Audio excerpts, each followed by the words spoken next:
Halo teman-teman pecinta animasi Donghua, The Island of Siliang dimanapun berada. Gimana kabar kalian semua hari ini? Apakah baik-baik saja? Selanjutnya kita akan melanjutkan kisah perjalanan Om Jingsuan dan Tuli. Jika kalian sudah siap, mari kita mulai ceritanya.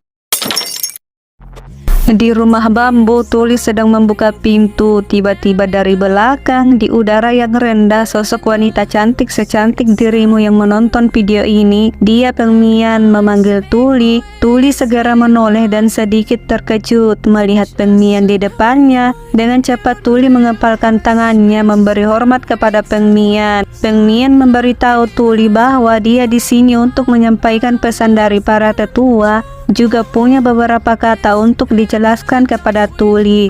Dengan tegas Tuli menjawab, katakan. Sejenak Pengmian bergumam dalam hati, yaitu sudah berapa tahun tidak bertemu. Gadis ini sudah dewasa juga. Tuli melihat ke arah Pengmian yang tampak sedikit bingung. Pengmian segera sadar dan bertanya, debu di bajumu? Mendengar itu Tuli melihat ke badannya dan segera menjawab, tidak apa-apa, aku bertarung dengan binatang buas di pegunungan. Lalu Tuli sedikit tertawa karena yang dimaksud binatang buas adalah Cheng Wei. Tidak sampai di situ, Pengmian masih bertanya, keluarga Cheng sudah datang untuk mengkonfirmasinya. Tuli menjawab sudah datang dan memeriksanya begitu lama, tapi kakek tidak mau melakukannya. Dan Tuli juga bertanya, bisakah Anda melewatkannya? Mendengar pertanyaan Tuli, Pengmian menutup mata dan menghela napas. Di saat berikutnya Pengmian membuka matanya dan menjawab, identitas tersangka masih belum diketahui. Semua orang sedang mengawasiku dan menunggu melakukan sesuatu yang mencurigakan. Kamu harus lebih memperhatikan perkataan dan tindakanmu. Jangan membuat masalah untuk Tuan Heng. Jika tidak, apa kamu layak menerima kebaikannya karena merawatmu selama ini? Mendengar itu Tuli segera berbicara, apa yang diajarkan tetua Heng? Aku mengingatnya. Dan tiba-tiba 风老既然来了，何不进来坐坐？ Singkat cerita, Tuli melihat gambar pada buku. Dari botol Tuli mengeluarkan beberapa barang.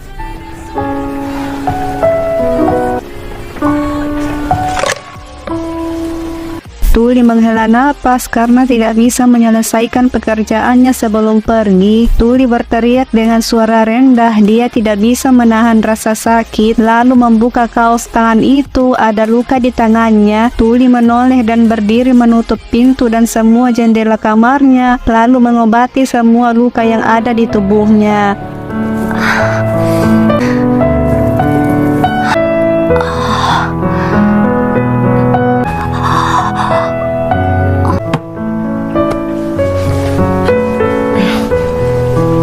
Tuli melihat medali giok di meja dan bergumam dengan suara yang dalam, persegi 10.000 bentuk, tunggu aku. Di kediaman keluarga Cheng, Nyonya Gendut Chengrong marah-marah. Dia memarahi Cheng Wei karena tidak bisa mendapatkan medali giok. Tak lama kemudian anak kedua Cheng Ran datang. Pria itu bernama Cheng Suan. Cheng Suan membawa parfum yang baru dia kembangkan dan menyuruh Nyonya Gendut Chengrong mencobanya. Katanya sangat efektif untuk menenangkan hati. Sin kembali ke rumah bambu. Tuli menjatuhkan sebuah benda yang didapatkan di kapal karam sebelumnya. Tuli merendam baju kotornya bersama benda itu. Tuli mengambil buah-buahan. Di saat akan membungkusnya, seketika Tuli merasa sakit di punggungnya, lalu bergumam dalam hati, manusia sangat ditakuti di pulau. Jika mereka ditemukan para dewa, tidak tahu berapa banyak masalah yang akan terjadi. Kemungkinan besar akan mati di sini. Sangat sulit bertemu dengan ras yang sama. Aku harus melindungi mereka.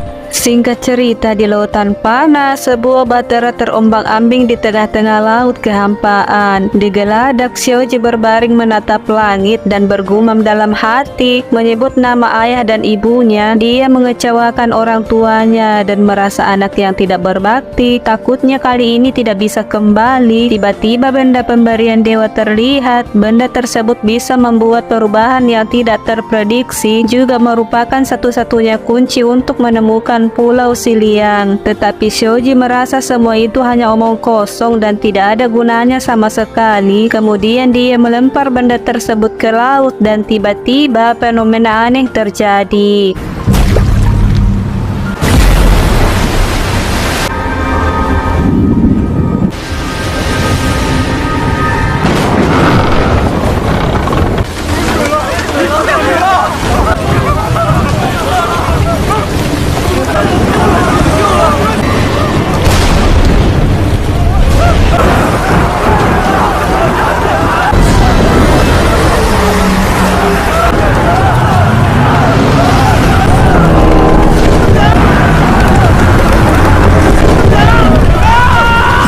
Setelah tersedot ke dalam lubang cacing, Shoji dan para pengikutnya akhirnya terdampar di tepi pantai laut Pulau Siliang. Kembali ke rumah bambu di malam hari, Tuli tidur dan di sampingnya ada Jingsuan. Dia melihat selimut Tuli sedikit terlepas, lalu Jingsuan memperbaikinya.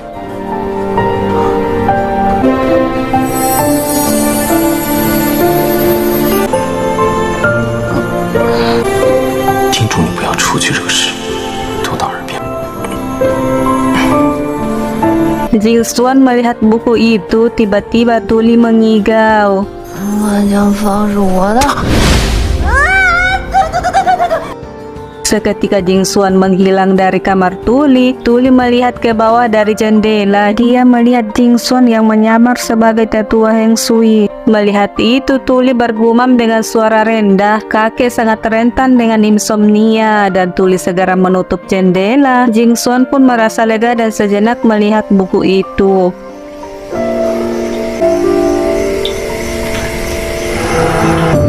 Sementara di kediaman keluarga Su terlihat sosok wanita cantik secantik kamu yang menonton video ini. Su Lingxi sedang merias diri dan di sampingnya ada pelayan yang membantunya. Sedangkan di rumah bambu di pagi hari, Tuli juga sedang membersihkan diri. Melihat Su Lingxi, pelayan itu memujinya karena dia melihat nona mudanya begitu cantik dan mempesona. Bahkan pelayan itu begitu yakin jika nyonya melihatnya pasti merasa senang. Tak lama kemudian, sang pelayan menyampaikan pesan kepada Su Lingxi bahwa tuan muda kedua dari keluarga Cheng datang dan seharusnya untuk membicarakan tentang pernikahan. Su Lingxi menghela napas kemudian menyuruh pelayan menyiapkan barang-barangnya dan mengundang Cheng Suan ke koridor air.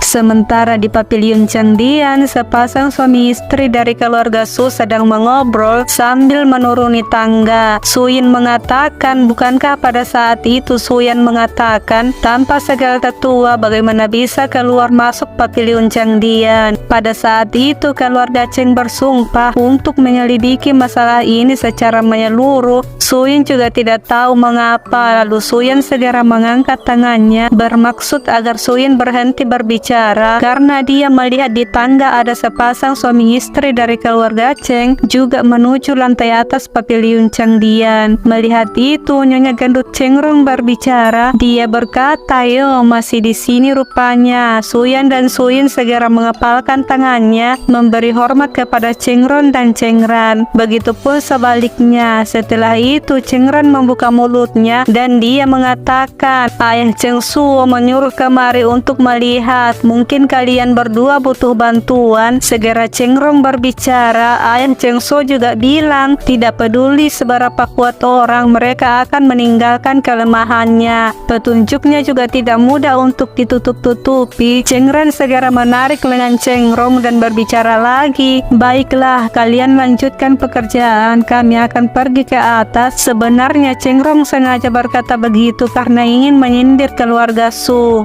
Singkat cerita, Chengran menyelidiki dan mendapati seluruh kayu di pavilion Changdian merupakan kayu linghan berusia 1000 tahun. Kayu ini berasal dari nadi tanah pada awal kekacauan dan sangat sulit dihancurkan. Jurus api biasa sama sekali tidak bisa menghancurkannya, tapi ledakannya bisa menghancurkannya sampai seperti ini. Semakin dekat kalender pulau, jejak ledakannya semakin parah. Terlihat seperti ledakannya terpusat pada kalender pulau. Di sisi lain, Cheng Rong memegang sebuah buku tua. Melihat itu, Cheng Ran segera bergegas menuju ke tempat Cheng Rong dan mengambil buku tersebut, lalu membuka dan membolak-balik setiap halaman. Cheng Rong bertanya, "Apa yang kamu temukan?" "Semua boneka yang disegel dalam buku dilepaskan semuanya," jawab Cheng Ran. Tapi Cheng Rong tidak menemukan bonekanya membuat masalah. "Pasti sudah dibereskan," jawab Cheng Ran lagi. Sejenak Cheng Rong bergumam dengan suara yang rendah, "Seorang master." Mulutnya kembali kumat. Dia berbicara seperti orang marah-marah. Ada banyak master seperti itu di pulau. Sepertinya keluarga Su yang melakukannya. Kembali ke kediaman keluarga Su, Su Lingxi bertemu dengan Cheng Xuan. Lalu Su Lingxi memperlihatkan barang yang dipesan Cheng Xuan terakhir kali. Su Lingxi mempersilahkan Cheng Xuan memeriksanya kembali, tetapi Cheng Xuan berkata tidak perlu. Lanjut Cheng Xuan berbicara yang sebelumnya belum habis. "Dia datang bukan untuk ini." Su Lingxi menjawab, "Tidak masalah jika ingin mengobrol," tetapi Cheng Xuan sedikit malu dan tetap berbicara mengenai Paviliun Changdian. "Bagaimana menurutmu?" Sejenak Su Lingxi terdiam. Setelah itu dia berbicara lagi, "Senior Cheng yang memintamu untuk mengujiku." Cheng Xuan segera membantah dan berkata tidak. Dia percaya tidak ada hubungannya dengan Su Lingxi dan menyuruh Su Lingxi tidak perlu memedulikannya. Tak lama kemudian pelayan berbisik ke telinga Su Lingxi. Lingxi meminta maaf kepada Cheng Xuan karena tiba-tiba ada sesuatu terjadi di rumah dan dia tidak bisa menemani Tuan Muda Cheng lebih lama. Mendengar itu, Cheng Xuan mengerti dan segera berdiri menyuruh Su Lingxi cepat kembali. Cheng Xuan juga harus kembali. 该回了。少爷请。这是我炼制的凝神香，我转给你家小姐。这无论跟谁订婚，反正都是奶奶决定的。下去吧，我想一个人待会儿。是，要是能像你一样自由，多好啊！ Sin kembali ke rumah bambu. Jing Xuan duduk sendirian dan menggores sesuatu pada buku, juga menghela napas. Dia bergumam di dalam hatinya, yaitu ternyata awalnya level ini begitu berarti. Catatan ayah sebenarnya adalah tahap yang berbeda dari formasi yang sama. Arai transformasi penggabungan ini adalah masalah tingkat tinggi dalam sistem rasi bintang, langsung ke tahap yang begitu rumit. Seharusnya ada orang yang membimbing ayah, lalu pria yang membimbing formasinya, dan orang yang membantunya mengumpulkan formasi. Apa orang yang sama atau orang yang berbeda? Keluarga Su bertanggung jawab menjaga Paviliun Changdian yang paling dekat dengan catatan kuno, paling mudah untuk mendapatkan data formasi rasi bintang. Tapi tidak menutup kemungkinan kalau di seluruh pulau ada master rasi bintang yang bersembunyi. Sejenak Jing Xuan menghela napas. Jing Xuan melanjutkan gumamannya. Yang penting sekarang harus pergi ke Paviliun Changdian untuk memeriksa detail bahan yang digunakan dalam formasi. Begitulah Jing Xuan memikirkannya, lalu merapikan buku tersebut dan menghela napas lagi.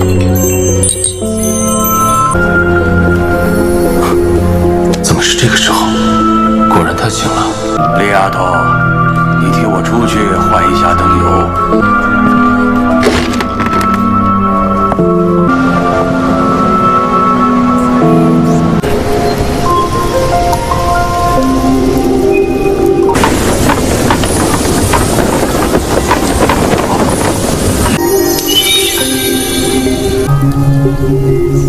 这藏点隔闯的货物才出10之8九，这个结果你可满意？